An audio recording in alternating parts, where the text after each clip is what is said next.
finally, Senator McDougall. Well, look, Hirlig, I just want to thank the authorities here in Leinster House for enabling us to meet in this place.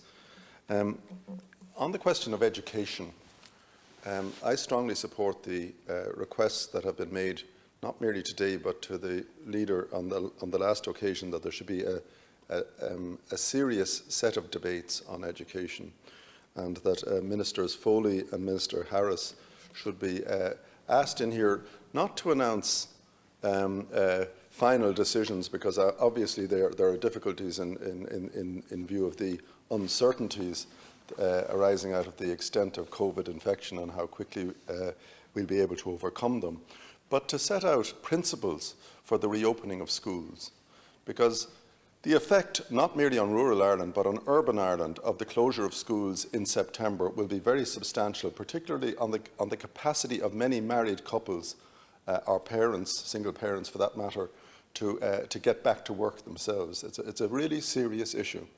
And I do want to say that some of the conversation on the media, and I don't want to finger point, has been concentrating on the problems and the risks, rather than concentrating on the risks that we know are there and the dangers we know that are there of doing nothing, or of staying paralysed. And in respect of Minister Harris in particular, I think it's time that we had some clarity about how higher education, which is now his brief, how it is to be financed. There's a crisis coming in higher education unless the universities open up. They won't be able to attract foreign students. They won't be able to have charge huge, very substantial fees for online education.